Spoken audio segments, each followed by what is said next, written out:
everyone, and welcome. My name is Kim C. I teach university fiction, specifically intermediate and advanced fiction workshop, and this is my one-woman Stephen King podcast, The Year of Underrated Stephen King, where for almost 6 years now, Priority 1 is exploring, analyzing, and celebrating the writing of Stephen King, and Priority 2, if not Priority 1.5, is treasuring the Stephen King friends I've made along my reading and podcasting journey.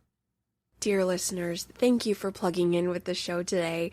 I'm feeling rather sentimental with this introduction because hopefully everyone out there listening has a Stephen King friend in their life, or better yet, plural. We are hoping for more than one. My wish for all King fans is that there is a village of constant readers you're able to plug in with because, as you guys know, King fans / constant readers are truly the most wonderful people in the world, and they definitely make this Stephen King reading journey all the more sweet and meaningful. On today's show, I've got a big ol' spotlight on my Stephen King bestie and fellow Stephen King podcaster, Matt Hurt from Junkies, who is joining me today to discuss a King novel that, wow, everybody, wow! I didn't know how much I loved this story until I finished this second reading, and Matt let me know, oh yeah, your feelings are real, totally valid. It's very, very normal to fall head over heels in love with 1979's The Dead Zone. Oh man, everybody, dang. So much to gush about regarding The Dead Zone, so much to praise, but before I nerd out in that arena, I need to tell you how awesome my friend Matt Hurt is. Once upon a time, Kim C. was all alone in a galaxy of cluelessness regarding how to be a podcaster, and Mr. Matt was the one who took time out of his life and said with such warmth, I'll help you. What questions do you have? And boy, in the beginning, dear ones, I was a lost little lamb, which I'm sure you can all surmise based on the rough and bumpy quality of those early episodes. But Matt Hurt was the one who helped me find the right microphone, get everything set up correctly, and when I screwed up audio recordings, I sent him the mangled files and he said, sorry, Kim C, this can't be fixed. Your goose is cooked. You're gonna have to start over. Next time, try this. Which was, at the time, priceless help. Not only did he help me get some fundamental podcasting skills under my belt, but he was also the person who became my favorite individual to talk Stephen King shop with. Film and television adaptations, novel rereads, The Dark Tower, King Easter eggs. Matt was just as excited as I was, and he made me feel accepted and encouraged to be my unapologetic self, let my crazy ideas fly. And what a privilege it is to have a person like that in your life who shares the deepest, nerdiest literary obsession of our weird little worlds. Over the years, we've been guests on each other's shows multiple times. If you want to hear Matt's Constant Reader interview, he is one of my golden oldies, so please zoom all the way back to episode 69. Where you can hear our younger, more spry, and less grizzled selves talk about Matt's early roots with King. And then on episode 96, you can hear Matt and I chat on one of my other favorite show segments, The Women of Stephen King. This year, my Stephen King book club is exploring some Castle Rock reads, so The Dead Zone was our March book pick. My Dead Zone episode on this podcast is episode number 20. It's an old one, sweet people. It has been several years since I read the novel, and I was eager to revisit it with book club, and holy hell, everyone. Clearly, I wasn't cool enough to identify its greatness that first go-around, but boy, was I ready to receive it now. Stunning, heartbreaking, gorgeously written, a dialogue wonder, progressive, and to quote my friend Matt, eerily prescient of future political upheaval. In my recording with Matt, I made a bit of a King bibliography blunder when looking at the Dead Zone location in publishing order. First comes Carrie, then comes Salem's Lot, followed by The Shining, then The Stand. I always forget that The Stand was in 1978. That's the one I forgot, so don't come for me, don't kill me. And then 1979 gives us The Dead Zone. We have 4 behemoths in King's storytelling history with fiery endings and terror, and then the dead zone comes in like a quickly lit match. The flame is extinguished, and what you saw in the light, what you read in those pages before the story ends. Whoa.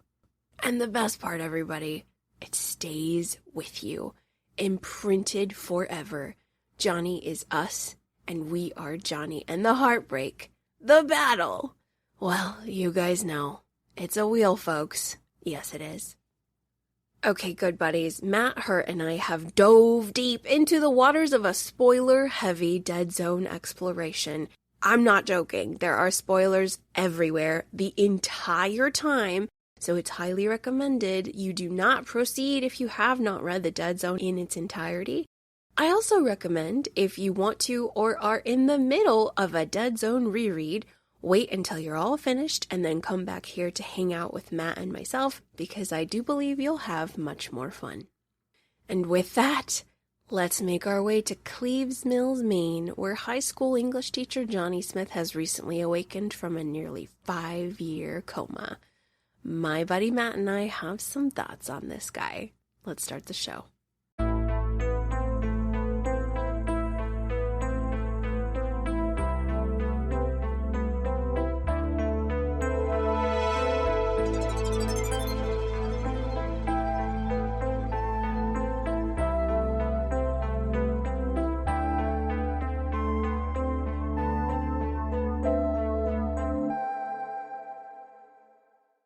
All right, dear sweet listeners, please welcome back to the Year of Underrated Stephen King, my Stephen King bestie. I'm talking about Matt Hurt from Tower Junkies and Obsessive Viewer. Welcome back, Matt. It's so great to have you.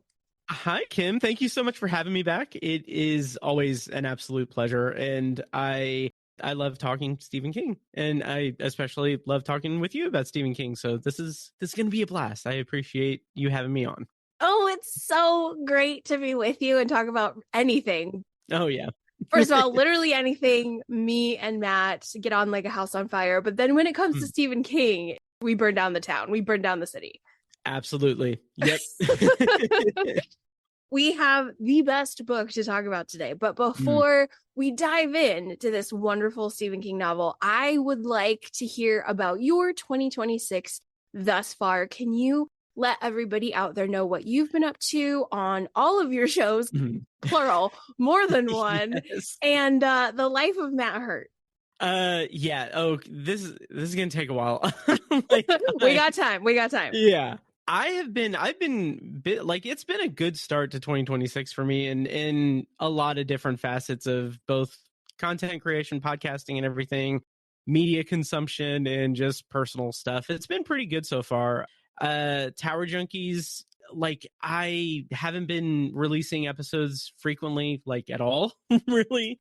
But you were gracious enough to come on the show and like a month ago and just nerd out about Dark Tower after you had finished your journey. Oh my gosh, so that was such a blast. And yeah, and I'm still doing like a lot of Patreon stuff. That's both related to Stephen King and just related to my other podcast, Obsessive Viewer, which is just a straightforward movie review podcast. Recently, I reviewed Project Hail Mary, Scream 7, or as I've been affectionately referring to it as Scream 7. So dumb. And then this week, or whenever this goes up, I will have released an episode reviewing oh god, what did I just talk about last night? Undertone and wow, I can't. Ready or Not 2. Here I come. So yeah, been busy with that. And then over on Patreon, I've been doing a lot of Batman reviews, which is kind of weird, but not weird, but it's a new kind of thing for me because I haven't really done like comic book stuff or anything. So I've been doing that and a bunch of stuff. I've been actually on a good audiobook listening kick, so that's been fun, like reading or listening to the Captives War series by James S.A. Corey and The Expanse, but also I just recently started the Lord of the Rings for the first time. So Yeah, I'm almost done with Fellowship of the Ring. I finished The Hobbit. The Hobbit was a reread, so I finished The Hobbit, and then this is my first time through the actual like Lord of the Rings proper, and it's so good. It's so good.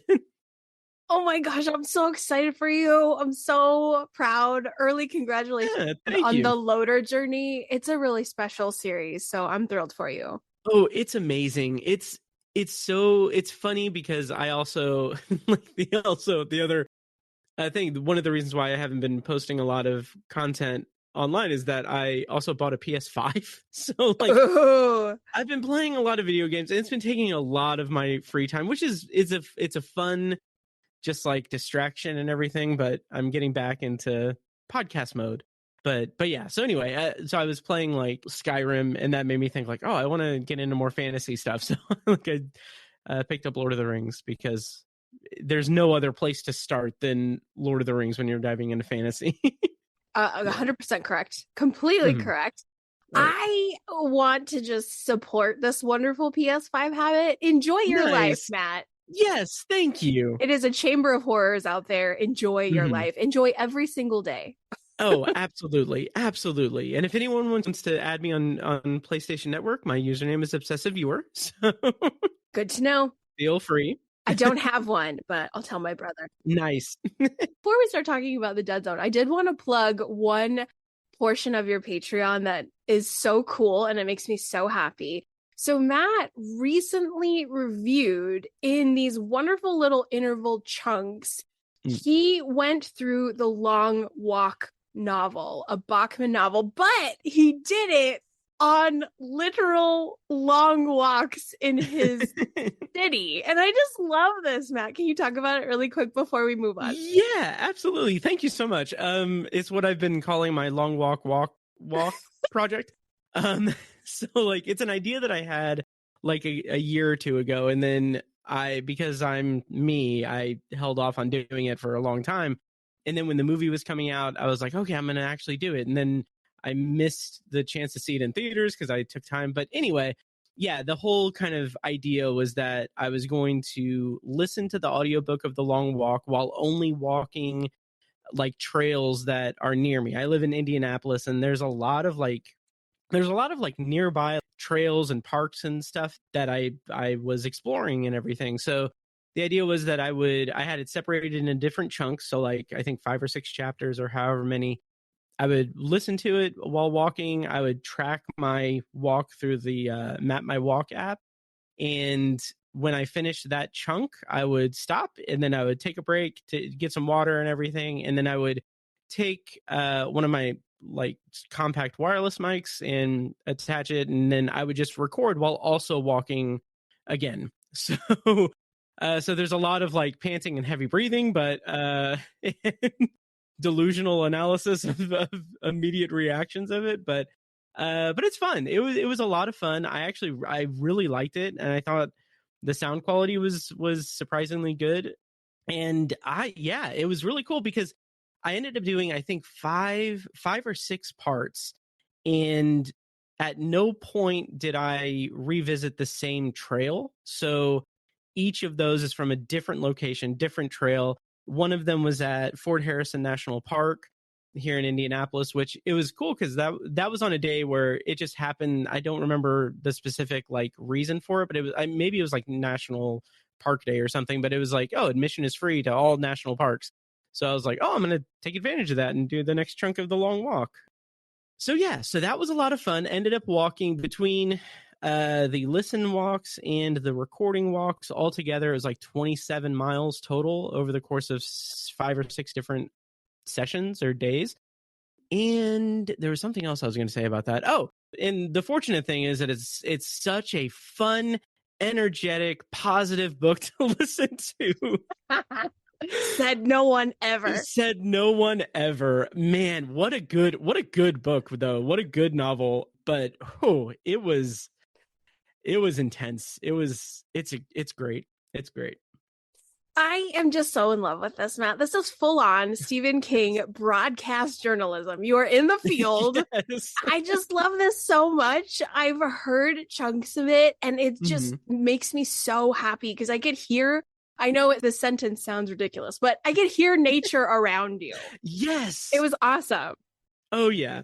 And like there were a couple of times where I was like, I could just like, I don't want to go to an actual trail or anything. Like that's like, I need to figure it out. Like, oh, there's like an office park that has like a giant lake in the middle, or like pond, whatever's in between a pond and a lake. And they have like a walkway around it. And like, I could cheat and go do that. But on one hand, it's like, okay, if I'm using Map My Walk for it, it's like, that's like literally like right next to my apartment complex. And I'm like, I don't know if I feel comfortable with that. And then also it was just like, I'm gonna actually commit to this. So yeah. I am the hugest fan of this whole endeavor. I love Thank you. every single thing about it. 27 miles, like how you broke it up. Thank you. I will guide everyone to this wonderful segment you did. It's so, so great. But without further ado, dearest Matt Hurt, let's talk about 1979's The Dead Zone. Yes. Oh my gosh. Thank you for graciously joining me on this reread. It was my second time reading it, and I wanted to chat with you about it immediately. This is kicking off our Dead Zone coverage with asking you about your experience with the Dead Zone and this recent reread. Tell me all the things. Okay, so this was my third time with the Dead Zone. The first time was in 2017. The second was in 2021 when I think Tiny and I covered it on Tower Junkies. And then this time, it was for this. And it's always welcome. Like, I'm always a fan of going back to the story, because each time I read it, I get even more affection for it, for the storytelling and the character, which we'll get into for sure. Johnny Smith is just such a great Stephen King character, great Stephen King protagonist. And I came away from this reread of it with just this overwhelming feeling that this is a masterpiece from King. Yeah. And that's a hefty word to throw out, but it's also it's a masterpiece among many masterpieces that Stephen King has delivered. But there's just something so wonderful about this being this kind of cross section between King kind of not necessarily dipping his toes in political ideologies or what have you, but it's more like social commentary about the political state of the time. And I don't know, to kind of dance around it a little bit, it feels, when I read it in 2017, it felt very prescient to the time that we were in then. And then now revisiting it now with the time that we're in now, it's like, oh, okay, yeah, here we go again. But it also, this time around, it made me think that, yeah, I'll say the first time around, I was like, oh, this is like proto-Trumpism, proto-MAGA movement. This is such an eerily prescient novel, because Greg Stillson is this populist candidate who is very corrupted and evil, basically. And it's such an interesting thing to read in 2017, when we're right at the beginning of the first Trump administration. And then this time around, when I was reading it, I was thinking the sheen of the sheen of that, no pun intended with Martin Sheen, but but the sheen of that kind of wore off a little bit. And it was more I was more captivated by the fact that King was able to create this character, create this dynamic, and it be proof that this is a not even necessarily cyclical thing in politics and in general, but just that this isn't a new thing. This is still something that in the 70s was, people had as much fervor toward it as they do now, and they will in the future, unfortunately. But it was just such an interesting experience kind of revisiting it this time. And then revisiting the movie, which we'll talk about, is an interesting experience, because I just finished it an hour ago. So, I love it. Yeah. So it was great to revisit this and the story of John Smith. Oh my gosh, we have so much to unpack. I'm so excited. Oh, yes. When I book clubbed this probably a week ago, I was telling the book club, okay, everyone, let's look at King's publishing career thus far to identify where the dead zone is. Because we got Carrie, Salem's Lot, The Shining, big stories. King is a superstar. Then we have the dead zone. And then after that, there's Firestarter. And so why do you feel that the dead zone is so beloved, but it's right in the middle of these supernatural King juggernauts? What sets dead zone apart? That's a great question. What sets it apart for me is the kind of not necessarily duality, but like I guess the dichotomy between Greg Stillson and Johnny Smith. This is such an interesting story of this collision course that these two characters are on, and they're on such opposite ends of a different spectrum. Like Greg Stillson, like the opening scene of him in this book is him killing a dog. Yeah. He's irredeemably evil. And what I love about that is that Johnny, is this, he's almost overwritten as a good guy. Like he is such a pure, good person. He has like all of these just charming qualities. He's not like he's the everyday normal guy, quintessential Stephen King protagonist, but he is at his heart like this good guy. Like even when he has non-dead zone related conflict, like with him and Sarah, and kind of like lamenting the end of how their connection was taken from them, it's still this very grounded, very, very heartfelt, not normalization, but like this heartfelt understanding that he has to it. That's like, it's not like this overwrought, like romantic comedy thing or romantic drama where he's like, I'm going to win her back and everything. It's just this like, okay, fate dealt this hand and we have to play it out. And it sucks, but like I'm such an inherently good guy that I'm not going to, we'll talk about that, but, but like, it's not like a very dramatic or conflicted thing for him. And the thing, do you want me to give you one of my hot takes? Give it to us all. So with that in mind, this collision course between this evil person and this just good person that's dealt a just shit hand from the universe, leading to him. Are we spoiling? Let's do it. I'll make sure I warn Perfect. everybody. We are spoiler town, listeners. So the center of the whole point of the book for me is Johnny Smith going from like this absolutely lovely person in him getting on this collision course with Greg Stillson and reaching the point where he's willing to attempt to assassinate this man. And I find that to be such a compelling arc for the character.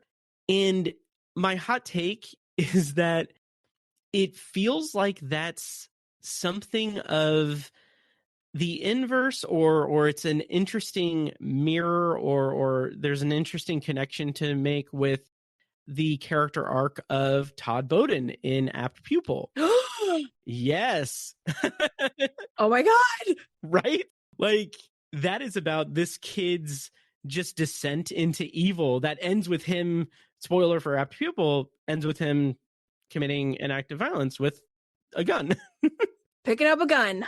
And we've got Johnny Smith, who is like, he's just kind of by circumstance, he's drawn into that for a noble cause, but also like the conflict that he experiences isn't necessarily the pull toward doing this or pull toward like violence. It's rationalizing like what needs to be done and what he should do. And it's not even until he gets the diagnosis that he doesn't have long to live that he's like, okay, I'm gonna, no pun intended, pull the trigger on this. But it's just such an interesting and compelling thing when you also compare it to Apt Pupil, which is more that scenario. That story is this collision course with horror that he's like, it is just this ever escalating thing. And here you have this dramatic tension of him just coming to terms with the idea that this is the only way to do this, and that moral dilemma of, if you could go back in time and kill Hitler, would you? It's so well done in this book that I love it. Yeah, so I don't know, that's my spiel there. Oh, I love this so much, Matt. This is so meaty, and I love the comparison. The parallel between Todd and Johnny could not be further apart, but they're also so close because it works. I think you're totally dead on. They can parallel each other, except they're going opposite directions. Yep. One is pursuing becoming a killer for a noble cause. The other is just becoming a sociopath. Yes. He may have been born that way. We don't know, but he's, oh my God, I hate apt people. You know how I feel right. about it. Just the ickiest Stephen King novella for me. Fascinating, psychologically wonderful to pick apart, but I hate it so much. Yep. But I just love that, Matt. I think that is such a cool way of looking at Johnny as this. I was talking with another set of lovely ladies about Gerald's Game and Dolores Claiborne last weekend, and we were talking about some of the quieter horror that is in both, well, particularly Dolores Claiborne. It's a little bit of a quieter horror King title, a lot of reality horror about being a woman on an island and becoming a killer. Is a horror in itself that we don't really think about. But when good people are forced from a lack of justice to take up arms to kill, it's a thing that we don't focus on enough in King's work, is how the everyday man, the everyday good person, has to sadly take the path nobody wants to take, which is murder. And that's what happens with poor Johnny. Oh, yeah. Oh, absolutely. And also, like a little Easter egg thing that I don't know if this was a conscious Easter egg or anything, but at the end of the Dead Zone, when Sarah is visiting his grave, she's pointing out like the different gravestones and everything. And one of them is like, she mentions like the like family names of families around there. And then she goes to like his grave, and it's just the isolated one. But one of the names is Bowden. And I don't think, yeah, I think that it's just like King had that name in his head. And I don't think it was a conscious thing, but I just thought like, oh, that's pretty cool. Oh my God, Matt. I'm with you that it was probably not a conscious thing, but boy, do I love it. Oh my God. Same here. We'll chalk it up to Ka.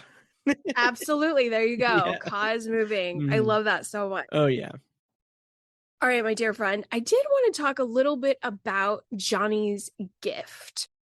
We have kind of a unique paranormal gift that Johnny gets. It's a little bit medical, a little bit traditional biological, and then also a little mystical shine, perhaps.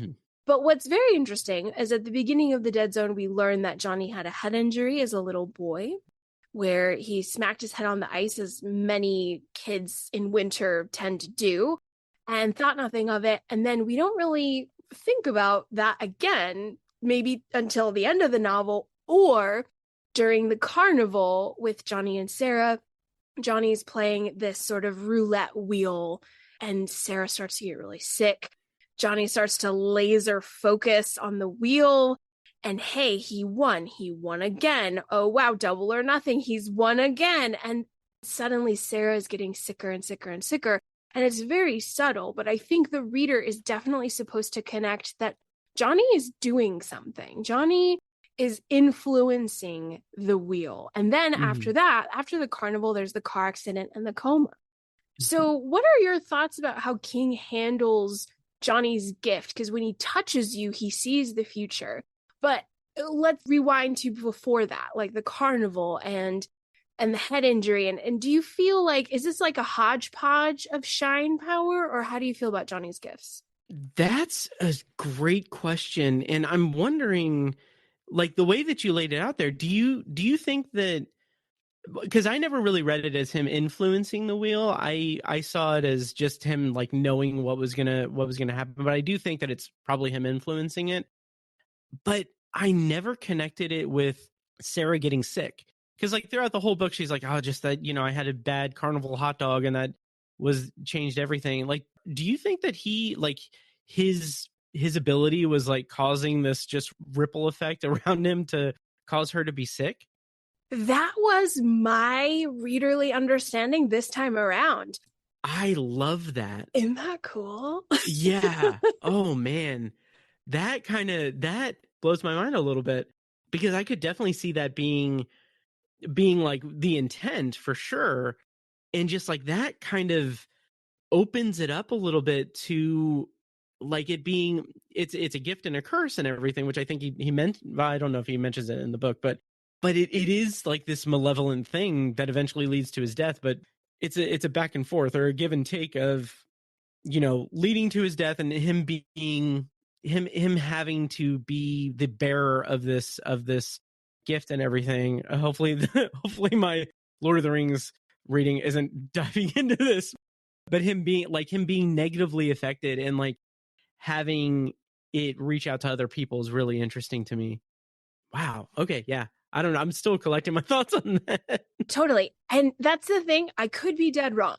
Listeners out there could be like, what the hell is she talking about? But if we really focus in on that scene, and I did, because I love the carnival scene, Matt. Me too. I think it's one of the most romantic, wonderfully charming. There's so much connection. The dialogue's great. The visuals are great. There's so many wonderful details. So I was laser focused on the carnival scene. Oh, yeah. And the way it comes across is that I don't even think Sarah, she may have had a hot dog or a bite or two of one, but she goes from, a little tummy ache to full on going to diarrhea, vomit, need hospitalization. She's on the brink of an ambulance. Oh, yeah. And it's all the while Johnny is laser focused on the wheel and on the numbers and the crowds gathering. And I feel like some sort of residual effect of him using the shine or tapping into his ability to manipulate something, there was some sort of consequence of like, this energy that was coming off of him, it had an effect on Sarah, is my guess. I think you're right on the money, because like I would even go as far as to say that it could just be because of his connection with her. Maybe that's why it wasn't like this complete epidemic of diarrhea and vomiting around him, but like that's why it's honed in on her, is because they had that connection, and like they were like, that romantic relationship was like they were connected. That's so interesting. Because like one of the reasons why that just kind of, I mean, it kind of recontextualizes the novel for me a little bit, because that means that it's no longer necessarily just this completely by chance course of events that caused him to lose 4.5 years of his life and lose out on being with Sarah. It's more like, oh, this is the universe or whatever is imparting this gift on him, whatever the circumstances are that lead to like the run of the novel. It's connected in a deeper way, because if she hadn't gotten sick, he wouldn't have gotten the cab, he wouldn't have gotten in the accident. That's good. That's good. It switches things up a bit, huh? Oh, yeah. It really does. And I'm with you. I think the first time I read The Dead Zone, I was under the impression that Johnny was just this poor, sweet teacher, of which our life is full of struggle. The teachers, we always have an uphill climb in this world. And he was just on the unfortunate side of life, and everything bad happened to this guy, and poor Johnny. But then this time around, I was like, oh, wait a minute. I think Johnny has a little spark, a little sproutling of power. And the carnival and maybe this romantic energy with Sarah, it's very much like an X-Men moment for Johnny. Yeah. In the X-Men comic books, usually when they're preteens or there's some sort of adolescent development or a high stress moment, then their powers fly out of them, and then they realize they're X-Men, they realize they're different. And I think we have that with Johnny at the carnival, but it's so very subtle. I mean, maybe I'm interpolating, but I don't know. I think that there's enough context there to roll with it. Oh, absolutely. I really do think that I think that that's right on the money, but just because of that the gradualness of it, like her illness grows as he gets more and more involved with the wheel. I think that's my memory of it. But yeah, I think I think there's a lot of evidence for that for sure. Yay! Okay, awesome. All right. So I want to stay in the sphere of the Johnny Sarah bubble for another few minutes because I really like these two as a couple. Like I said, I love the carnival portion. I think it's really romantic, very solid. But later on, Matt, Yeah. I really kind of love Sarah. And again, I think I was neutral about her the first time I read this novel, where I was like, all right, Sarah's going to do what she's going to do. And then this time around, it could be because I'm aging, or who knows why we feel differently with different rereads. But Johnny's in a coma for 4.5 years. By the time I think he sees Sarah again, it's been 5 years. Sarah is a new mom. She is a wife. And the reader, we had these private moments with Sarah when Johnny was in the coma. Sarah went to his hospital room. She would write to him. She stayed close with his parents. Like there was a deep connection there. And she was hesitant on letting it go. It took some time and a special person to come in there. And also it just took moving on with life. She assumed he was never going to wake up. So the point I'm getting to is that Sarah and Johnny facilitate a sexual encounter, and Sarah calls the shots, Matt. Yes. She coordinates this whole thing. This is full on adultery. And we as the reader, I don't know if we care so much. The ladies in my book club, this was awesome, Matt. Oh, I'm very curious. Yeah. Ladies in book club, 50% of which I'm on this side, was like, get it, Sarah. Go, Sarah. Good for you, girl. You and Johnny were robbed of your time together. You were robbed. The universe just dealt a terrible hand and you guys got screwed. And now you should do the screwing. LOL. Right. And then others, a good 50% of the gals in book club were like, no, this is wrong. She's an adulteress. This is not good. This besmirches her character. But the other side, of which I was on, was like, you know what? Marriage and life is long, and her husband was gone for a month. And yeah, you could throw stones where you want to. But looking at this, she's progressive as hell, Matt. Yeah. This is so progressive. It's so weird. Because here's the thing. For me, if you were to present just the bare bones of this story to me and say like, oh yeah, you know, they had a relationship and you know, he went into a coma and then he came out of a coma and they ended up hooking up when she was married and had a son and everything. Like I mean, that sounds like a Colleen Hoover novel. But you're right. But yeah. But it also, like, in the overall, the macro of that, it's wrong. It's amoral. It's immoral. It is a bad thing that is done. It is disgracing her marital vows and everything. And it is adultery. It is infidelity. But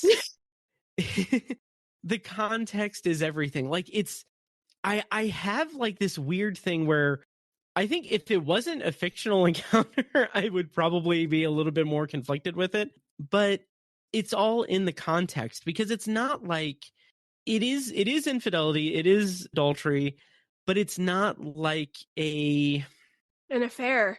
Yeah, I feel like I need to be very careful, but like I would say it's not malevolent. Yeah. It's not something she does out of disdain for her husband or a lack of respect for her husband. Like, she is continuously saying like she loves her husband. He's a good man and everything, and she's happy with him. The overall thing, the thing at the end of the day is that it's in one of my favorite lines of this entire novel, is that they're just completing what was interrupted, basically. Yeah. And like, there's that moment that I remember the first time I read it, like I almost got choked up. I almost broke down in tears, because it's after that moment, that scene. It's when Herb comes back and they're eating dinner and everything, and he's playing with Denny, and we get the inner monologue of Johnny, and he says that Sarah and I consummated a marriage that never happened, and Herb is playing with who could have been his grandson. And like they went at it. They came to it with the idea that like this is a one and done thing, like this is goodbye.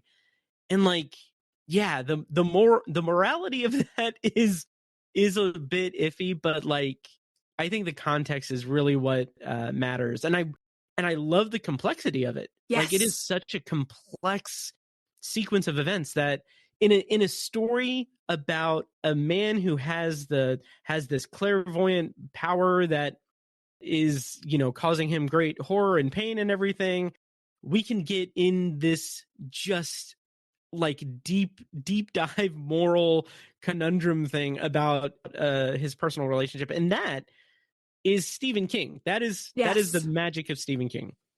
Oh, well said, buddy. Thank you. I'm so glad that the sentence is so complex, because what I was going to say is I'm so glad you support it. Oh, yeah. I think what I'm trying to say is I'm so glad that you're feeling what I'm feeling about Sarah's choice. We are supporting it because we have the privilege of the reader to see Johnny's side and Sarah's side. We've seen the omniscient side of both. And I just love it so much. I support Sarah. And yeah, I'm sure if I were to hear about what Sarah did, friend of a friend, grapevine, I might cast a sneering look in private. But I don't in this context because, like you said, she's in control of it all. She's controlling every single moment of this, which I love. It's so progressive. It's so feminist. It's her choice. Yeah. Oh, yeah. And it also protects that just good guy nature of Johnny that is so present throughout the whole novel. Like King goes to great lengths to just show that he is like a good person. Right. And like there's never this like thing where he's not orchestrating things. Like in fact, she like you said, she's in complete control. Like she I think she calls him. Yep. Yeah, and he figured like I'm not going to call her, it's going to be the end of it, but also when you said that you were careful about how you were saying that with like me supporting it, I imagined like looking at the show notes of this episode and being like and reading Matt Hertz supports adultery. Kim C loves affairs. No, that's not it. We're both gonna get canceled. I know. Well, at least we'll go down together. It'll be great. But no, I feel you and I, it's such a wonderful hive mind because we do see that, okay, this is an immoral thing to do. And I understand that, but I love that she's in complete control. She orchestrates and says, hey, this is a one-time thing because Johnny, you know the situation I'm in. I'm not free. I don't want to hurt anybody. You don't want to hurt anybody. But at the same time, there was an us that did not get to have what we wanted. And life is long, marriage is long. I need this moment with you. We need this moment together. And there's something so poetic about it. Yeah. It's not sordid. It's not even like lust. It's a deep love. Absolutely. And it's control where we can, It's getting the closure that they could never have. Yes. And when you compound that by the fact that the reason they didn't have that closure is because they had 4.5 years of him in a coma and her just like eventually having to get to the point where she has to move on. It's just like that is those ingredients mixed together to make it so that like, okay, yeah, I can be okay with it. Like I can't imagine how just complicated that would be to come to that decision and everything. But I don't have a problem with it. Right. And you know what? I think like, I know that you and I are pretty cool people. Yeah. But if we were in Sarah's husband's situation, I mean, who knows? Yeah. This is why it's so fun, Matt. This is why this novel it's so rich because you're like, well, I would probably be explosively mad, but Oh, yeah. if I knew that like, wow, my partner had a love that was cut short because a grave injury, this guy's altered for life. He's basically handicapped, this Yeah. person. And they had a one-time roll in the hay to, as you said, get that closure, bury the past. I would probably be mad for a day, maybe, but like, I don't know. I think when you have all this data and you expand your frame, I mean, who knows when it's all said and done, who knows how we would really feel, but I think like we would have a lot of compassion. You know, it's really interesting because if I were to put myself in his shoes, I mean, I would be more than a day that I would be mad. Like, fair. That's fair. It would definitely have an effect on me, and I think the relationship for sure. But it would be something I couldn't. I don't know. I mean, it's impossible to really figure out. But like, I feel like it would be something that I would have to. It would take some time to really get to the heart of it. But I think at the end of the day, I would probably come to the same conclusion that I did with the story and the book and the characters. It was something that was not maliciously done. It wasn't anything that, like, if it was like me and I was in a marriage and that happened with my spouse, like I would be like, well, she didn't do that because I left an empty carton of milk in the fridge. Right. She did that because, she needed that. They needed that closure and everything. So yeah, it's such a fascinating part of the book for sure. It totally is. And I'm Team Sarah all the way. And I'm happy that you're on Team Sarah with me. Absolutely. I love it. Part of me is clapping for her. And I'm just like, get it, girl. Like, this is your life. You're some guy's wife now and you're somebody's mom. But hey, for a minute there was just Sarah Brecknell who was in love with Johnny. And this life that you guys were taking steps towards was just blown up. Yeah. Oh, yeah. And life is sucky and hard. And if you can scrape some joy and scrape some closure and whatever happiness you can. Yeah. I'm so with you. Oh, yeah. My last thought, and then we'll move on. Do you think you could keep, if we were in Sarah's shoes, could you keep a secret like that? Oh, geez. I mean, oh man, I don't know. I think that for me, I think that would be the reason why I would not, like, I would just probably not have the strength, I guess, to do that, to actually to initiate that closure. I would rather, because of the, I don't know, because of the way my mind works, I would rather just be broken for like the rest of my life in the marriage than jeopardize like that, like broken in the sense that, oh, I'm still pining after the thing that I could never have. I get, oh, that's a tough question. It's so hard, right? Yeah. Oh, yeah. I don't know. Same boat. 50% of me is like, oh yeah, I could keep this secret forever because it's my secret and nobody needs to get hurt. And it was a one-time thing. And I'll just throw it in the ocean of secrets that every woman is poetically said to have within her, which is very, very real. At the same time, I'm not a deceitful person. I don't want to be lied to ever. Right. Even a lie by omission. And so I would not want to do that. But at the same time, if knowing I would cause great pain, it's terrible. So I'm completely split, just like you. And I'm also just a chronic oversharer.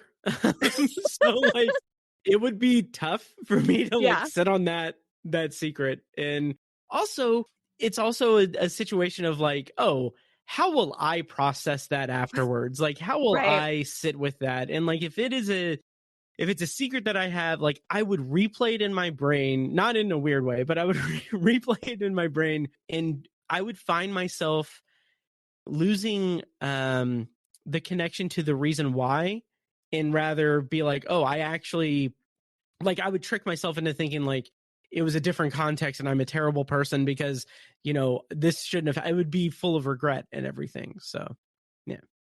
Well said. Completely true. All the truth everywhere. Yeah.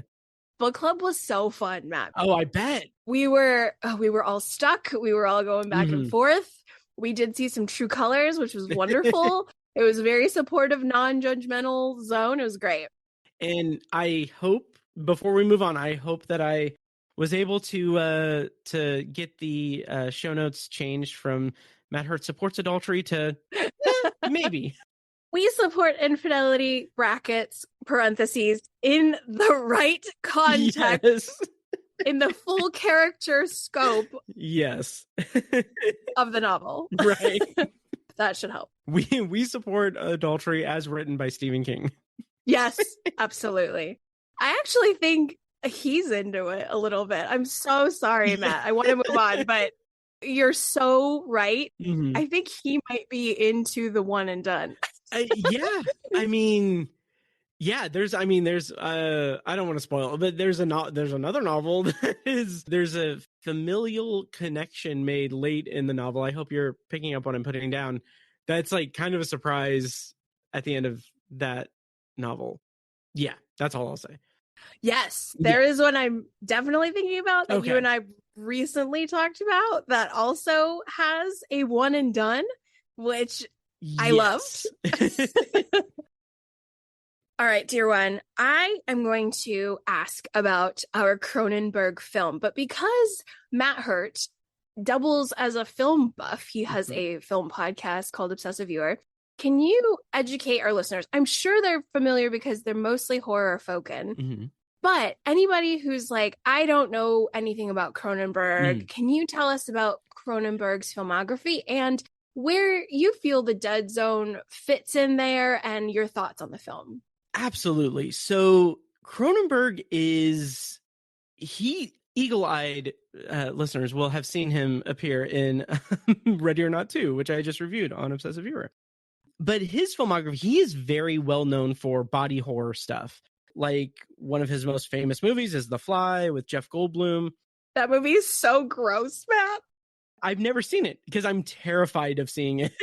And he's still like, he's a filmmaker that I tend to kind of avoid a little bit because I'm a little squeamish about body horror like that. So, oh yeah, I did see a few, not recently, like in the last few years, but Scanners and Videodrome, just very weird, cerebral, like sci-fi horror, body horror stuff.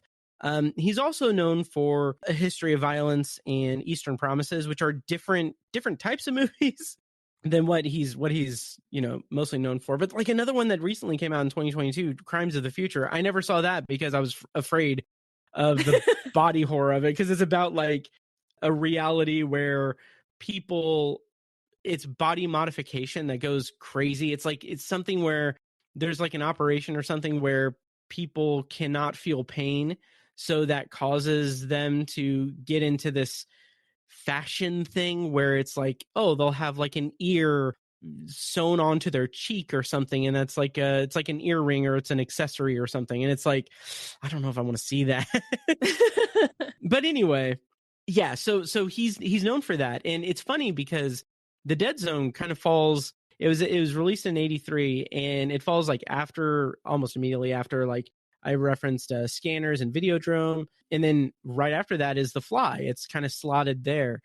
And I would say it is one of his more accessible movies from what I've seen, because it's pretty straightforward. It has the supernatural stuff, obviously, with everything. But my hot take is I don't like the movie. It's serviceable. It's fine. It is very well regarded. But the 2 or 3 times I've seen it have been like in the immediate aftermath of reading the book. And like, that's probably not a good idea because especially like it being like a Stephen King adaptation of that time, like an 80s Stephen King adaptation, that is, I mean, this was kind of the best kind of adaptation we could have at the time. Like, it's relatively faithful to the story, and it's still in that realm of or that time where filmmakers were adapting King, but adapting like the story and not really adapting like the actual character stuff. Yeah. And so when I was watching it today, I just kept thinking like, oh my God, he's butchering it. like Yeah. it's I love Christopher Walken. I love him so much. I think he is woefully miscast. I think he is not Johnny Smith as he should be. And what the movie does that just kind of just disengages me from it is it just goes through the narrative beats of the story without having like that connective tissue of like the overarching themes of the story. Like I said before, like the book is this fascinating collision course between these two guys who, multiple people really, because we've got the Castle Rock Strangler subplot, but it's just like this collision course of these two people on different sides of the spectrum of just good and evil, essentially. And the buildup in the book is so well done. Like, we get these short like vignettes of Greg Stillson like at different points of time in his rise to, political power and pursuit of political power. And it's so great because it's seeding that. And in the movie, Greg Stillson is referenced like once or twice, and then he doesn't appear in the movie until like an hour in. And it's just like I felt like, oh, Johnny Smith shakes his hand and has the vision, and then he has one scene where he's like pondering the would you kill Hitler question, and then it's like, all right, I'm gonna write my letters and go do my job. It just doesn't have that just escalation that is so important to the book. And yeah, I mean, Cronenberg is really talented, but I came away from this viewing of it thinking there is there is a much better adaptation to be made at some point. Like, maybe now that we're in like this era of Stephen King adaptations that's more caring about the context and more caring about like the art of Stephen King, and rather than just like the popular plot side of it. Because obviously the movies of the 80s adapted from King were adapted because he was just a hot commodity. Like, he was Right. a household name, and like he's still, I mean, it's been decades and he's still at it and everything, but now it's like we've got people who grew up reading and obsessing about Stephen King making Stephen King movies. That's where it kind of differentiates to where like we could get a really good Dark Tower yeah Dead Zone adaptation. How's that for a Freudian slip? We know what Matt really wants, what we all want. Yes. I love it. Oh, well said, buddy. Well said. I am with you on this film. It is, oh gosh, I don't have any negative feelings, but I am, like you said, just kind of neutral. And I shake my head at exactly what you said in terms of connective tissue being very, very absent. And the choices they make in this film are very plot heavy. For example, in the first few minutes, we see Johnny on the roller coaster with Sarah, and he already looks like he's having a bad time. Yes. Like tonally, this movie is all over the place, Matt. Absolutely is. And like, I don't need it to be a complete like one-to-one adaptation. I don't need that. If they're not interested in that, that's fine. But at least get the essence of it. Like, that relationship is so important in the story. Like, it is arguably like one of, if not the most important thing in the book. And to just have like essentially like a montage that basically establishes that they're dating. Like, we don't get that sense of like if they're in love or not. We are just told like, oh, okay, yeah, they're together. They're going steady. And that's it. We don't get that like magic of that date that's interrupted by tragedy. Like and I feel that's so vitally important to the story, and it's just absent. Totally. I think that there's a lot of emphasis on visual effects. Mm-hmm. The fire burning vision that Johnny has about the nurse's little girl. One of my favorite moments is when the goldfish bowl is boiling. Yes. I don't know why. I love that. The visual effects are pretty cool. Oh, yeah. That whole sequence was amazing. That was incredible. I kind of wish that there was like more of that kind of. I wish that the running theme of it, or the running thing of it, was that when he had those visions, they were in like reality for him, because that's really the only time that we get that, because he has like the visions of Wyzak's mom, that's just like a flashback thing, and the kid in the water is a flashback thing, Greg Stillson's flash forward thing. Like it would have been so cool if that was the connective thing throughout it, where he was experiencing it in like reality, essentially. But that's a nitpick at this point. I'm with you. I feel like they wanted to make a suspenseful film. Mm-hmm. And what's sad about that is I think as a suspenseful film, it kind of works. But as a reader of the novel, you're like, but wait. Yeah. We're supposed to feel like all this love and sorrow for Johnny, and Christopher Walken is just cool as a cucumber. Mm-hmm. The only Johnny-esque part, I guess, is his wide eyes. He has kind of like a deer in the headlights look a lot. I'll give him that. But yeah, I also really do like Martin Sheen's performance. But like you said, it's just an hour in. It's way down there. Oh, yeah. And it's so, I think about this all the time when I revisit the movie, but it's so interesting to see Martin Sheen as Greg Stillson, given that like his portrayal as president in The West Wing is iconic, and like that's such an idealistic view of like a good president. And like it's just so funny to see like young Martin Sheen just being an evil person. Right. Yeah.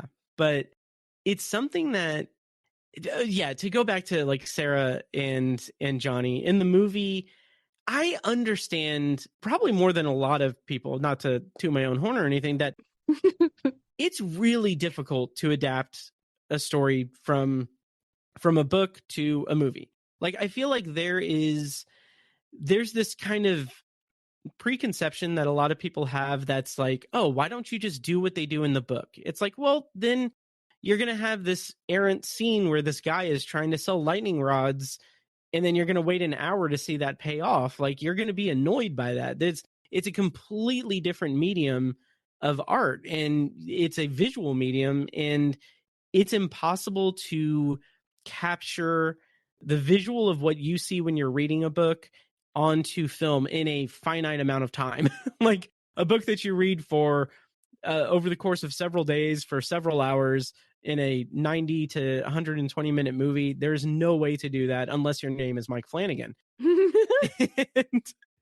and Frank Darabont also. But yes, it's something that I think that's why it's such a give and take. It's such a compromise to adapt a movie or adapt a story into a movie. And there are ways to shorten it. There are ways to just abbreviate things. Like the movie could have had the Sarah and Johnny romance and like tragedy of their romance more prominent. But instead, what the movie does, I presume, in service of, creating it in like porting it over to a visual medium, is, spoilers for the movie, is they make her son the kid that Greg grabs, which makes sense plot wise, but it's also like it's unneeded, and it feels like it feels like it's a movie contrivance, and it bothers me. Agree. There are contrivances afoot that, I have such a tricky time with the film. When I think about it, I go silent, and that's never a good thing. Right. Because I could see, as you mentioned, I can see the challenge and I could see the difficulty, but I love what you said so much about we are due for a remake. Yes. Oh my God, yes. Matt. We need a remake where Johnny where the audience can see his heart. Yes. And like you said, King has really created maybe too good of a character, but I don't care because I love Johnny so much. He's won me over so much that I don't care that he's too good. I think it's great, actually, because King, even at the end, keeps him from making the shot against Stillson to preserve that goodness. Yeah. To keep him that wonderful, kind person until the end. Yeah. Man, we need a reboot. We do. Yeah. Like it's like I kept thinking like I'm sure I know this is just pretty standard, but like yeah, Mike Flanagan is going to make The Mist, but like why pick The Mist? Why not pick The Dead Zone? I know.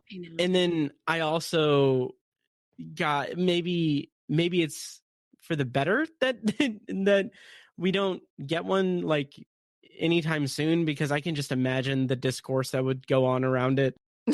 it would be rough, and I've already but it's there's so much to it that I mean we'll always have the book, but it is so ripe for just a really good character study adaptation rather than plot study. I love this so much. Wholeheartedly agree. But Matt, one thing that I am so pleasantly surprised, and it's something about the Dead Zone that I love, is that constant readers, these are the really diehard King fans. I have spoken to so many of them who this is a top 5 King for them. Like the Dead Zone has so many passionate fans, right? And yet we can't get a modern remake. Right. I'm wondering, do you feel it's because there's no horror to dig around? There's no horror to market? Oh, that's a good question.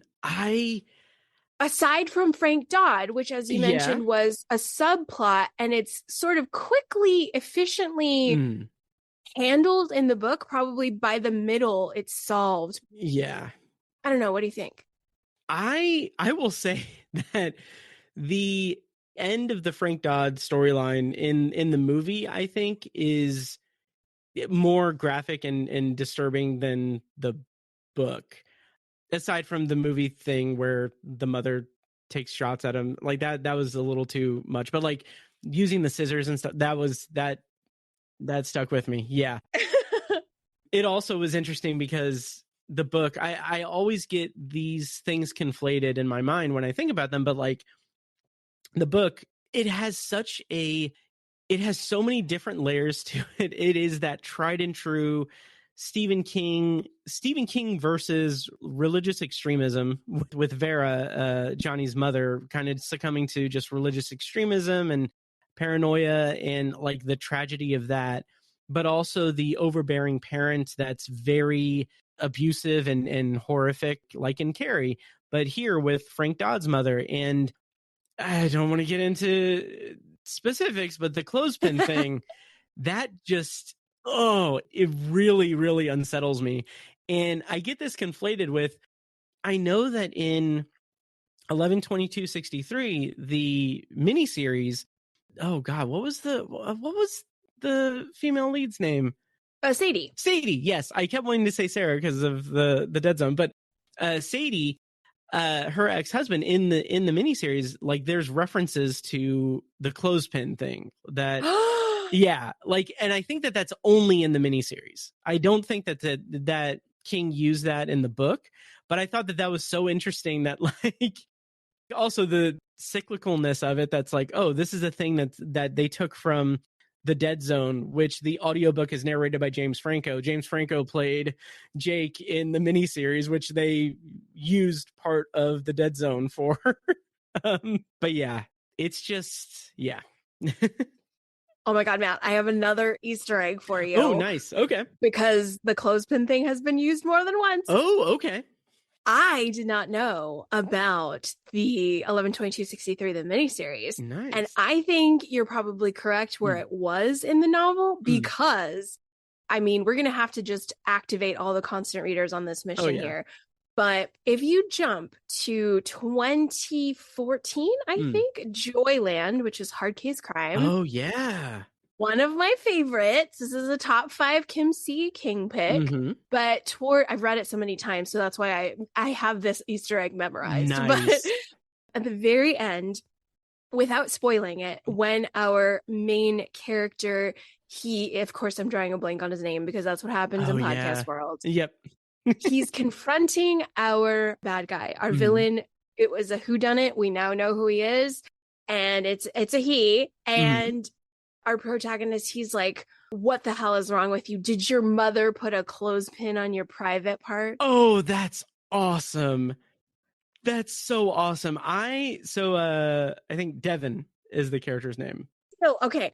I wanted to say Luke. I'm getting myself scrambled, but yes, Sure. Devin. Yeah. I have only read Joyland once, and that was in 2013, like when it was around the time it was published. And I remember loving it. I need to go back and revisit it and everything. But that's crazy. I love those little like Stephen King isms, even when they're incredibly mutilating, horrific things.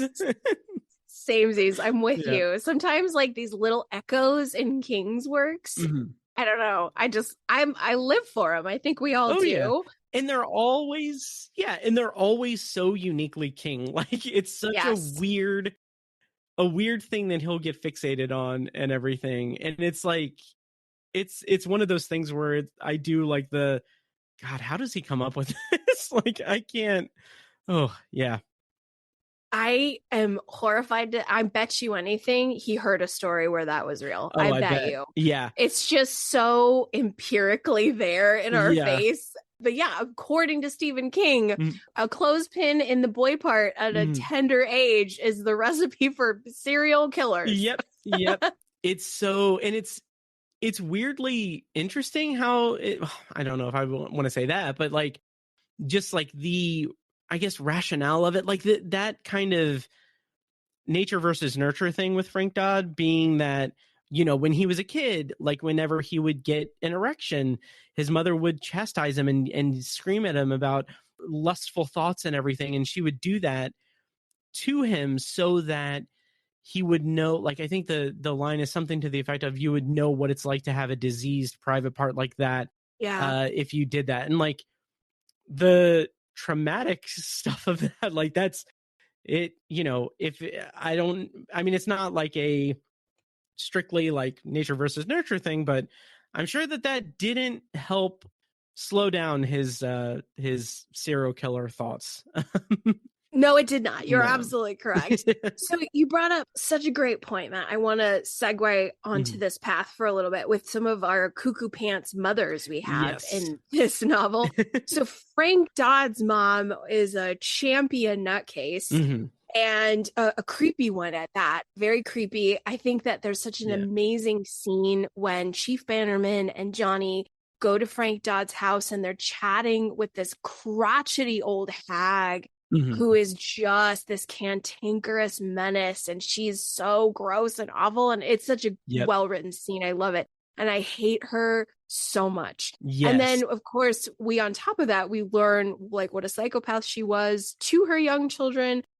But jumping on over to Johnny Smith's side, we've got Vera Smith, who seems to be sort of kind of maybe like Margaret White, but the White lineage, the girls from the White family, there's a core of witchcraft. And so they're all descended from witches, which is one of the cool things about Carrie that we should explore more. But Vera just seems to be somebody who... There's definitely a mental illness involved. Yeah. Several of them. But she seems relatively tolerable at first. And then after Johnny's accident, she goes off the deep end with her religious fanaticism. And so looking at White and Vera Smith, do you feel like King is echoing that character? He's providing a loud echo to really put the theme of, hey, you religious kooks, simmer. Or what do you think he's doing with that? And then we also, of course, in the future, we're going to have Mrs. Carmody in the Mist. I had a very jaded thought when I was listening to this audiobook this time around. I was like, at this point, because I had like Margaret White in my head, and I had Mrs. Carmody in my head, and it's such a not routine, but it's such a thing that is constantly resurfacing in King stuff. Like, I had the very jaded thought, like, what was his relationship with his mother like? Yeah. Like, I'm wondering, like, where this came from, and it's something that I'm really fascinated by it, by the way that King writes it in every iteration that he writes it in. Because here, like you said, like it gets exacerbated by Johnny's accident, and that's when she goes off the deep end and everything, but it's still there, like, beforehand. Like, it's not something that just suddenly, this wasn't just solely something that cropped up because as a coping mechanism. It's something that was, for lack of a better word, infested in her and gradually, like, growing. And again, there is so many layers to this book. Yes. It's a masterpiece. It's a freaking masterpiece, because not only is that, like, that is one subplot in so many different things happening in this book, but it's also this contained, like, overarching story that I find so fascinating at a character level, because she has this mental illness that is making her very much kind of taking a almost adversarial position against her family because of her religious views and everything. And despite like the ugliness of that and the way it's written, when she passes away, and like, even when Johnny wakes up, like, he knows the score. Like, Herb is trying to, like, keep her contained and everything, and Johnny is very, like, he's almost like placating her in a sense, where he's like, he's saying, like, oh yeah, well, we can talk all about that. I agree, it was a miracle. We can talk all about that when I'm on my feet and everything. And she's trying to do that overbearing mother thing where it's like, oh, you're going to come home with us, and I'm going to take care of you and everything. And he's like, yeah, absolutely. He's like letting her be okay with that without, instigating anything. But after her death, it's never like a thing where it's like, oh, good thing she's gone. Like, Right. it's not anything, like, it's a family thing. Even when Herb is getting remarried, he's like, I loved your mother, and I still do, but she's gone and everything. Like, it's such an authentic thing for a family dynamic. And I find it so great that it's, the strength of the writing is in the fact that this is like secondary, tertiary plot line in this book that is not a long book. Like, it's so packed with all of these different elements that I find it so good the way that it's written. Could not agree more. Yeah. And I am so glad. So Vera, she's an uncomfortable character, Yeah. and she's somebody, when I'm reading about her, I'm like, oh dear, I kind of lament the energy she brings to the text, because she be nuts. Oh yeah. Sweet Vera. But what's fascinating, like you said, there's so many layers to this novel. It is so masterfully done, because when Vera's gone, there's like this echo of like, well, yeah, Vera was extreme, and her views definitely got very muddled toward the end of her life with all the trauma from Johnny. But she kept talking to Johnny about being a divine tool. Yes. And using your gift for good. And so these things that Vera said that aren't that crazy. Yeah. I can't help but also think I see Vera in a positive light with what she said about, there was a little bit of truth in being a divine hand for the force of good. Yeah. I think she did understand deep in the mud that was there for Johnny, and to be a source of good no matter what. Oh yeah. But then I also think that King, if we get Vera Smith and Greg Stillson right next to each other, I wonder if Steve is talking about closed-mindedness in both of these characters. And so the closed-mindedness of Vera it just fans the flames of her psychosis. Yeah. The closed-mindedness of Stillson, and this, I mean, Stillson is a whole thing. He's this whole can of worms in terms of being a manipulative, irredeemable at his core, But he started as a pastor. He was Yeah. slinging that sauce to Mhm. anybody who would buy it. And he realized, hey, I could use the same sort of manipulation on so many different stages. Mhm. And all I got to do is pin people against who they hate. I got to open up Yep.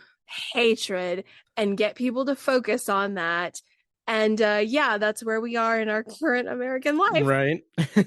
But yeah, like looking at the characters, the greater symbolism Mhm. of Vera and Stillson, can they be connected? What do you think, Matt? I know it's a lot. That connection is so, because I feel like that negates what I said about it being like a tertiary plot, because that is like absolutely, I feel like it's intentional, because the running thing is we never really see, we don't see Vera have any reaction to Stillson at any capacity, but I feel like given my knowledge of things, Oh, yeah. I feel she would be all in on Stillson. Like, Yes. she would see him as like a divine thing. A prophet. Yeah. And I find that to be indicative, like it's something that's evident in the book as well. Maybe not that directly, but when you consider Charlie's dad, the tutor's dad, Mr. Chatsworth? Mr. Chatsworth, yes. I'm forgetting the first name too. Yeah. But what I love about that, like, and it's another thing that I ding the movie for, is that, I mean, I understand, whatever, but like the movie has such, or the book has such a good, strong, like, character arc for that, because that is something that, with the kind of background of the book being kind of having, like, in the background a lot of political commentary and commentary on like political strife of the time, like referencing like Vietnam and everything, having all of that, and then giving us this character that's this very rich family, that's, they're described as like very, very upper middle class. He's very rich, he's like true blood Republican and everything, and having him be written in a way that he's very caring and attentive to his son. Yeah. I found that to be so compelling, because the son is, on paper, like he would be like the Dumb jock. yeah, the dumb jock, the kind of archetypical jock. There's a less compelling version of this story where he's just like, oh, I'm hiring him as a tutor so that he can teach, so that he can overcome his learning disability with reading, so that he can, still play football, and like he's going to go on to do that. But no, he's like a very thoughtful, very good kid, and you see that also kind of mirrored in the relationship between his father and him, that his father is very caring and very, like, he cares about him and wants to do good by him. And I just find that to be so interesting, because later, when he's talking about Stillson and he sees Stillson on the TV, he's like, I love this guy, he's crazy, he's doing all this. It's like, you have this character that is this, seems like a very morally grounded character who's very attentive to his family. He's very, like, he seems like a compassionate guy. He ends up, because Johnny saved his son, like he pays off all of his medical bills and everything, and finances an assassination attempt without his knowing. But with all of that, he still is someone who is and will be, under the spell of Greg Stillson, and not be able to see, like, oh, this guy is a terrible, horrible person, an evil person. He's not going to be able to see that, despite him having that firm, grounding of seemingly a moral character standing. Oh, I love that you brought up Mr. Chatsworth. Oh my gosh. Oh my gosh, Matt. This is so huge. Well done. You're so right. Mr. Chatsworth, he is such a compelling character, because you'd think he would be an asshole to his son, but his son just idolizes his father. And this guy was like, I really want my son to learn and get this and graduate. And I know you can help him, and you're a good tutor. And I did a background check on you, and I know you're a solid teacher. I mean, we just see such dedication from Mr. Chatsworth. Oh, yeah. And What's really compelling, Matt, I think I was reading Dead Zone maybe end of 2020 or 2021 because there were some publications that were talking about Stillson. Yeah. I wonder why. I know. They were talking about all the known reasons, but basically saying that King predicted Trump 30, 40 years ago. Right. And in the form of Stillson, and they interviewed him about it, and he was talking about sort of the similarities and differences between Stillson versus this guy. And and of course, King was like, well, Trump is way worse. Trump is like way more terrifying. We see the same building blocks of Stillson. But I love what you said about Chatsworth. At first, he's like, I'm a passionate Republican, get a load of this guy. And everybody's sort of standing back, Mr. Chatsworth included, looking at Stillson and saying, what a clown, what a buffoon. Get a load of this guy. He's never going to make it. Yeah. And then they realize, well, this clown is a winning clown. This gladiator has won the crowd. The crowd now sees this guy as a dog in the fight, and now they're going to put their money on this guy. Yeah. And that's how it happens. And I feel like it's very subtle, but it's very present looking at Chatsworth and what he says about Stillson and seeing like, wow, this is how we see the good people fall. yes. And I do, to get some pot shots in, I do think it's very quaint that like there's a moment in the story where Johnny is like, he's researching Greg Stillson. He's going into that just crazed, like he's questioning his sanity as he's doing that. But like he keeps like at one point he thinks that, you know, if maybe I can hire someone to take him down with all the stuff that I have on him and everything. And one of the lines that stood out to me was, because they would never elect someone who was convicted of a felony or something like that. And I was like, oh, Steve, you sweet summer child. You sweet country mouse, Steve. So I thought that was charming in a way. I know. Yeah. Oh my God. The horrors we have lived through. And continue to live through. Okay. This is a follow-up question on Stillson, but because we are reporting to one another live from America 2026, it's hard to fathom. It really is. But do you feel that Stillson is large and loud on the page because of our current administration, because the last 10 years of our life has been an affliction? Or do you feel if we weren't in the current political situation that we're in, do you feel Stillson would have the chops to be a king villain that stands up there with the greats? Or is it because it's just so close to our reality? That is such a great question. Because here's the thing, I really wish that I had read this before 2016, before November of 2016. Or even before like 2015, when, you know, everything started with the escalator. It was brewing. Yeah. Because I would be so interested to know what I would have thought at the time in pre this era. But I can do the next best thing and kind of just poured over my thoughts on like Big Jim Rennie. Yeah. Big gregarious guy, like very evil and horrible, but he's a manipulative person. Like, it's interesting that Greg Stillson is so close to the reality that we've been living in, but it's also one of the reasons why I don't take necessarily umbrage with the whole like, oh, Stephen King predicted Trump 30, 40 years ago. It's like, no, he wrote a character that could exist in a fractured political climate like that and could thrive. And the populace didn't heed his warning. Like, it's the same thing as saying like, you know, I don't know if it's necessarily the same as like those who forget history are doomed to repeat it, but it's like, you know, before Trumpism, before MAGA and everything, I could see like reading Greg Stillson as like, oh, this is so over the top. And like, there's no way that this kind of thing would get any traction, but it's a book, it's fiction, it's fun.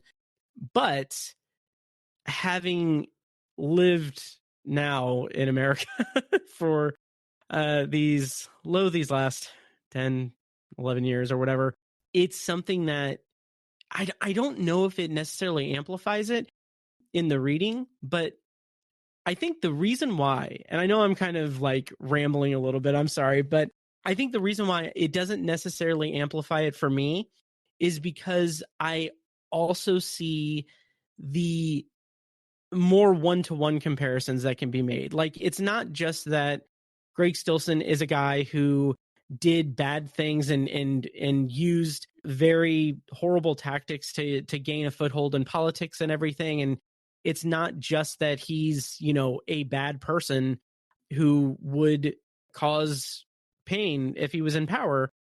It's also like the little things, like, okay, he wears a construction helmet. It's like, that's a MAGA hat. He is throwing out hot dogs. That's doing like lock her up and everything. And that's like keying in on small little things that the audience and the populace, the voting people will latch onto, instead of saying like, wait, did he just say he's going to send all the trash to space? Right. But yeah, it's fulfilling this spot in fractured political times, which will never be healed, I don't think.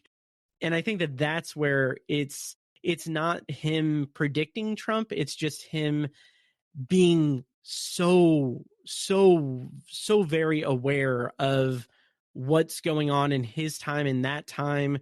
And it's more indicative of like the freaking cyclical nature of how we are as a society. Yeah. It really does open a huge sort of existential loop. Yes. Are we just doomed to destroy ourselves? Right. I'll think about that at 2 a.m. later. Yep. But no, I think you're dead on, Matt, where it is there's so many tendrils to this knot when we start to unravel it, because I'm with you. I cannot help but think about the last 10 years and apply that to Stillson. I can't help it. And the thing that I keep, it's not necessarily even like, it's not a coping mechanism. It's not like a comfort thing for me, but I keep, ever since reading I almost said Dark Tower again, the Dead Zone for the first time in 2017. I mean, I feel like since then, I have said in my head over and over again, what is going to be Trump's blue filter moment? Like, what is the point where he's going to take the proverbial kid and use him as a shield? Yeah. And there is no blue filter moment in reality. Like, I was talking to some friends today about it, and like, I was talking about the movie and how like I wasn't really a fan of it. And one of my friends was like, I love that movie. And then he said something about, oh, I wish that Trump would do something so, like, not so unforgivable, but have that moment. And like, my snarky response was, if that happened in real life with Trump, we're at the point where his followers would say like, well, that baby was probably here illegally, or their parents probably did voter fraud or something. And like, there's no bottom. And like, that's where this is such a rare instance where Stephen King was restrained a little bit. and like the truth, like the actual like reality of things, like he didn't take it far enough. And I think that that's a very fascinatingly depressing thing for us constant readers. Right. Well, piggybacking off of that sentiment, he didn't go far enough, Matt, because he had no idea how indecent it would become. No one could conceive how decency would vaporize in the coming years. Yep. No one could fathom that there would ever be people in politics, people in positions of power who would be so immorally despicable in front of all of our faces, to the point where the cognitive dissonance, people won't care, and they would cheer. Yep. And they would fan the flames of ugliness and indecent. Like, he could never fathom how gross it got. And that's the tragedy. That's the sadness. Oh, absolutely. Absolutely. And it would also present it all, I don't know. To get back into like the idea of a new adaptation, like I don't know how anyone would do that now.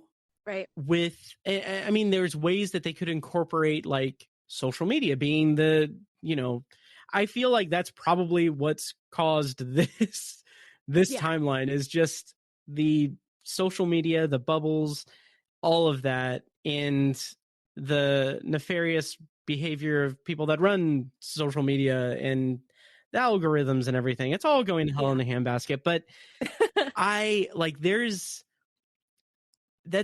why I'm looking forward to like Mike Flanagan's Carrie iteration, because that is going to be a modern take on that story. And it's sadly like that is something that is timeless. It's teenagers, being terrible toward another.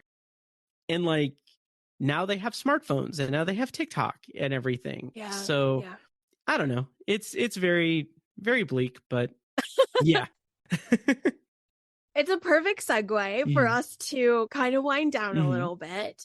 I think we could talk hours more on this book. Of And course. that's what makes me so happy, is Mhm. that we could keep going. There are Yeah. so many areas of the text that we could continue to explore. And that's how you know, Matt, we have something very special. Absolutely. And I was thinking about this when you were speaking, and I scribbled it down on my little notepad, and I said, the Dead Zone is a quiet giant. This is a quiet giant of a text, because I think it doesn't have the razzle dazzle as its predecessors. Mm-hmm. Harry, Salem's Lot, Shining, and then Charlie from Firestarter, right? It's sandwiched in between those, right? And so there's so much subtlety in Dead Zone, but then when you really spend time with the text and the gorgeous dialogue between these characters and all the epistolary segments we have so many letters written back and forth, and they're very rich, they're very beautiful, very telling about our characters, and we have this novel that is in the top 5 for so many constant readers, well-read constant readers. Oh yeah, I'm very curious to go and see if I can dig up like reviews from when it was published, because I'm very curious to know if I'm curious to know if it resonated as well then, because not just because of the social commentary and everything, but also because it really shares quite a bit of DNA with Carrie, like structurally. Like it even references Carrie with the fire. It's a fun like Easter egg, but with like structurally, like we have the epistolary stuff. We've got the fact that both books end with a character at a gravesite for a character. And yeah, it just feels like very, very similar. And I'm curious if it being so early in his publishing career, like I wonder if there was any kind of like, oh, he's doing this again, or he's doing like this is similar. I wonder if anyone drew those comparisons then, or if I'm just looking for conflicts in this masterpiece of a book. That's a great question. I didn't do a ton of past research on some of the reviews, but the ones that I did see were very favorable because Johnny is so lovable, and he is a tragic, tragic character who really does break our hearts. And I think that the reviews that I did read latched on to that. I don't know if they necessarily pulled in the Carrie comparisons, but they should have, because you're so right, Matt, because both Carrie and Johnny are huge victims. Big, big victims. But I think Carrie, we don't have enough time with her the way we do Johnny. Yeah. Oh, yeah. Johnny's in the coma for a hot minute, bless him. But Carrie, I feel once we've got the blood bucket at the school, in my reading of Carrie, we never go back to Carrie again. Carrie in quotes. Right. We get the hybrid, possessed, activated superhuman, and we don't get the fragile, frightened girl anymore because she's gone, in my opinion. That's my hot take. Oh, I agree. Yeah. We don't get like pre-X-Men Carrie. Yes, Yeah. correct. Absolutely. We don't get her anymore. We don't return to the vulnerable feminine victim of her high school. No, we get mutant Carrie. Yep. And in the novel, we never even hear her speak again. Like once the blood falls on her, she doesn't say another word. She is a creature at that point. That's true. Yeah. It's so cool. And it's hard to remember that because the film, Brian De Palma, we have that big sort of cathartic moment with Carrie and her mom in the house, and like the crying and the tears and the stabbing and all the stuff. And so we do see Carrie again in that sympathetic, vulnerable crying, but not in the novel. And that's what people need to remember. And so Johnny, I feel, was Kingsway hypothesis, is he gave us a lot of time with Johnny. And we got to see his pure heart, his tender heart, his skill, and we just got to break with him. And I think I really do break as the reader, Matt, when after the fire with the kids at the high school, after the Chatsworth graduation, Johnny's brain tumor is very, very prominent. His health is declining, and we learn in some of the epistolary portions at the end of the novel that he was sort of blacking out. He was having psychosis. He's limping, and you're just so sad for Johnny. Oh yeah. And it gives him not necessarily the resolve, but it also kind of gives him the out of like, it doesn't sacrifice the goodness of his character for him to be like, oh, I'm going to go assassinate this guy. I'm going to ruin my life and the lives of my loved ones. It's more like, oh no, I don't have enough time. I can't dwell on this for any longer, and I can't abide this if, I'm going to be gone anyway, so might as well do something good with this divine power, as my mother said. Which is another thing, and this is a one-off thing, but oh, you love it, and then you're like, another thing. Oh yeah, with Vera and her popping up in his memory, in his mind, like saying like those words to him toward the end. It again, there's a very easy path that this book could have taken, where it could have been like, okay, she like her memory of or his memory of her could have been like this demonic thing, or this very evil thing that like she's feeding him this information from beyond the grave, like mentally to him, or his mind is trying to cope with this idea that he has by having her be like the vision of like the devil on his shoulder kind of thing. But it's not like that at all. It's still that caring mother thing that he's just kind of looking at all the options. And I think that's very smart, especially when you put in the context of the rest of like the Vera story with everything.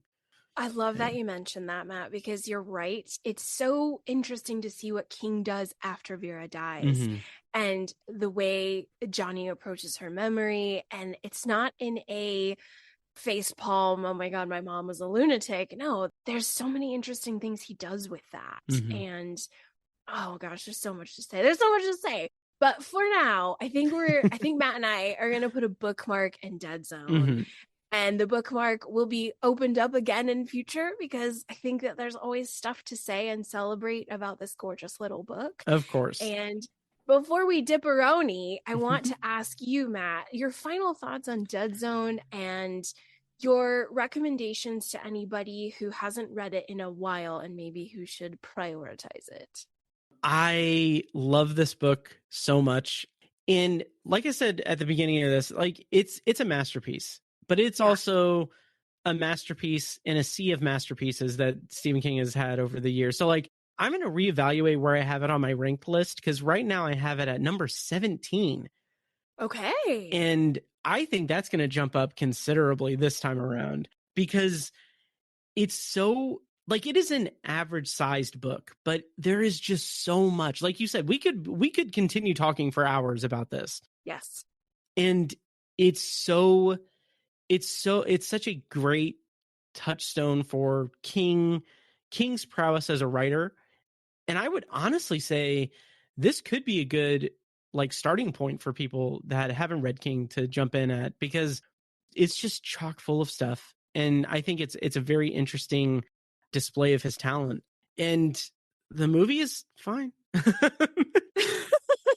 Like you said, we're going to put a bookmark in this, and then eventually we'll talk about it again. Hopefully that's when a new adaptation comes out and we can talk about how people on the internet are mad that it's, anti-Trump or whatever. Right. I know. Not realizing that it's not that. But yeah, no, I love it. I love it so much. And I will say the audiobook is great. And that's another thing that I had when I was watching the movie, is that I kept thinking, like, man, James Franco's performance in the audiobook narration is like kind of better than the performances in the movie. Yes. It's just, totally. Yeah. It's just, it feels just so, it's an 80s Stephen King adaptation. Even with someone like Cronenberg doing it, we've still, as constant readers, we've seen the light of very high quality premium Stephen King content and Stephen King adaptations. And I think that kind of mars my viewing of some of the older ones that are just based on the popularity of King and not the artistry of him. Oh, well said, buddy. Thank you. So well said. Oh my God. Okay. So I know I've said this a lot, but Matt and I are always connected by Ka, ladies and gentlemen. Yes. Let me explain. Let me break this down. Like every single time I talk with Matt, he always says something or tells me about his day, and it's exactly mirroring my own life or whatever thought I had in my head. We are definitely Ka brother and sister. Of course. 100%. I've known this for years, but then every time we get together and chat, it always reveals itself, because as you were speaking, I was like, I really need to elevate Dead Zone on my count. Yes. Right as you're saying this, I'm like, I really got to re-rank Dead Zone. I think Dead Zone needs to be in the top 15. Mm-hmm. I need to reevaluate. And then as you were speaking, I was remembering I chatted with Anthony Bresnikan last year from Kingcast, and he had mentioned when he spoke to actor Tom Hiddleston, he recommended The Dead Zone as a very first King title. Nice. And I, now having finished my second reread, I'm like, that's perfect. It is the most perfect place to start for a King story. The Dead Zone is my new favorite recommendation for brand new King readers. Like, this is the most perfect entry gateway to Stephen. Yep. This is perfect. This is the best. Matt hit it. It's great. Yeah. Thank you.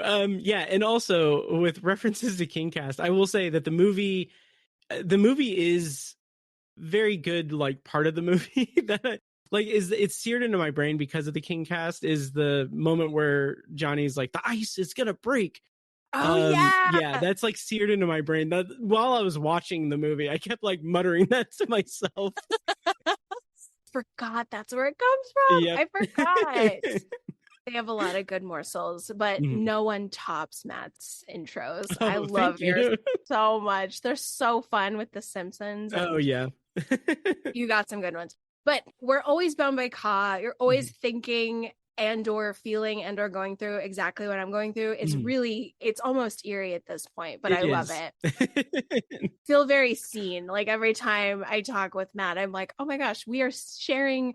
I think it's probably part of it is we're both 1986 babies. Yes. I think we are connected by that extra special, powerful year. So I'm putting money on that. But I also think we are just Stephen King besties. Absolutely. We always synchronize in some way, and it's very, very cool. Oh, yeah. I could not agree more. And like, I'm so pleased to be back on the show and everything. And like, anytime that we like make plans to podcast together, it's always an absolute joy. So thank you so much for having me on. Oh, my pleasure. Thank you for returning. Thank you for always being the most supportive, wonderful, so smart, just the best King person to talk with. It gives me life. And I love how we can go, months and months and months. And then when we chat, it's as if no time has passed. It's the best. It's the most wonderful feeling. I love it so much. But I know that you mentioned what you're up to in the intro, but just remind everybody where they can find your wonderful podcast and tease any sort of upcoming films and or projects you're working on. Yeah, absolutely. Thank you. So I have numerous podcasts. I have the Obsessive Viewer, which is my main one. It's basically a movie review show where I review 2 new or recent release titles every episode. I try to do weekly, but like this year has been kind of, taking a little bit of time, but 2 new or recent release titles. Recently I reviewed, as I said before, Ready or Not 2 and Undertone. And I think coming up, I'm going to be reviewing maybe the Super Mario Galaxy movie. That looks so cute. I'm so excited. Yeah, I'm going to a screening of it on Monday, and I'm kind of excited because I really like the Super Mario Brothers movie that came out a few years ago. So I'm curious to see what this is going to be like, but that'll probably be what I review next week on the show. But I mean, other stuff is coming out, like the drama I'm very excited about. So, and then also I have a Patreon, patreon.com/obsessiveviewer. That's where it's like a podcast journal for me.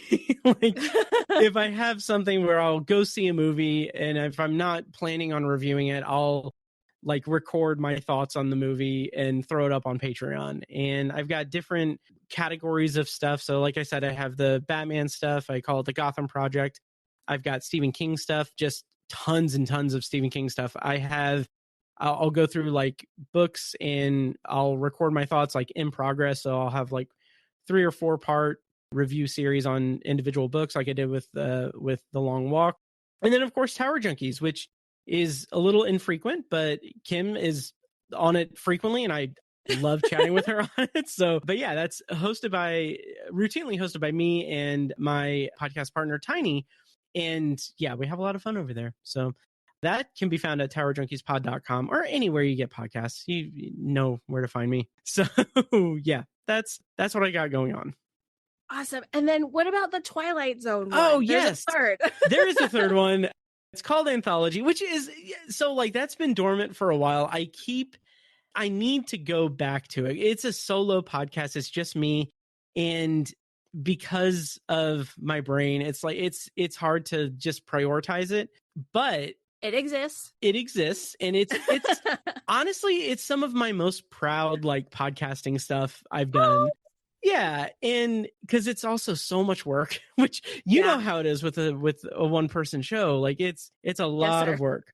But I do think that people listening to this, I have long had this like thought in my brain that clearly, like one of Stephen King's biggest influences is the Twilight Zone. So eventually, there is something to be done about like the connection between Stephen King and the Twilight Zone. But if you like Stephen King and you want to hear some analysis of the Twilight Zone, which is one of the all-time greatest TV shows of all time, that's at anthologypod.com. I'm on season 4 now, and I'm reviewing it as a first-time viewer. So I didn't grow up watching it, so like each episode is like new to me. So I've watched the majority of episodes now, but I have a good backlog there of a ton of stuff and bonus episodes. So anyway, those are my podcasts. Find them. Obsessiveviewer.com is kind of the homepage for everything. Thank you, Matt. Oh man, hardest working man in podcasting. I try. I've said it once and I'll say it again. I am just in awe. I love it so much. Thank you so much for being my friend and for talking about one of the most awesome Stephen King works. Absolutely. Thank you for having me and for being my friend as well. Could not imagine a better Stephen King bestie. I'm telling you, you broke the mold, Matt Hurt. Thank you. Same to you.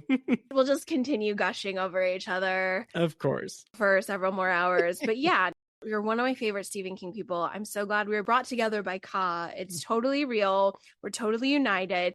But thank you so very much. We will be in touch to chat about Flanagan cookings. And of course, we've got Talisman novel coming out this year. So the Stephen King wheel always be turning. Oh, yeah. Until next time, my friend, thank you so very much. Thank you.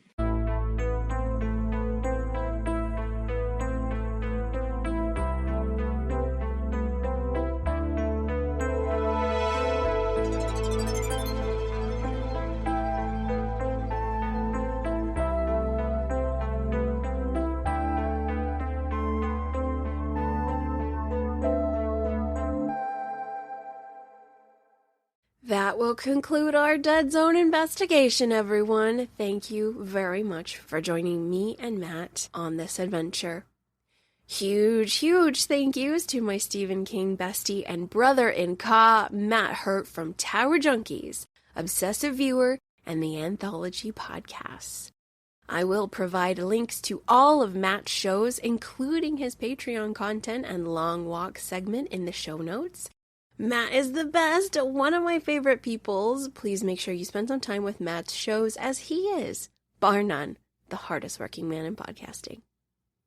All right, precious listeners, that is all for now. April will have some really fun episodes headed your way.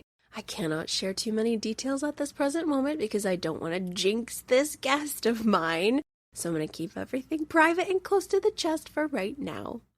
April will also bring, I can't believe it, our 6-year podcast anniversary. Oh my God, you guys.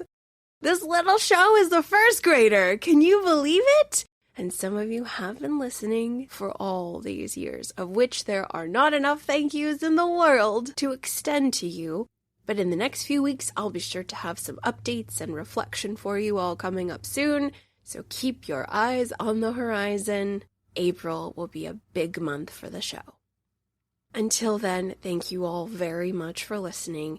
I hope wherever you are in the world, the weather is decent. Let's hope for decent. Let's hope for tolerable. Perhaps the sproutlings of spring are in the forecast. Please feel free to say hello to me at underratedsk@gmail.com, where I will respond to you back promptly. You can also visit the Patreon, The Dance Macabre with Kim C, where there's a buttload of episodes. There's over 80 episodes over there, guys. Stephen King film and television, Stephen King short stories, and Stephen King females. Lots of fun stuff found at patreon.com/dancewithkimc. That's dance with an S. Take care, everyone. I will talk to you all very soon. Bye.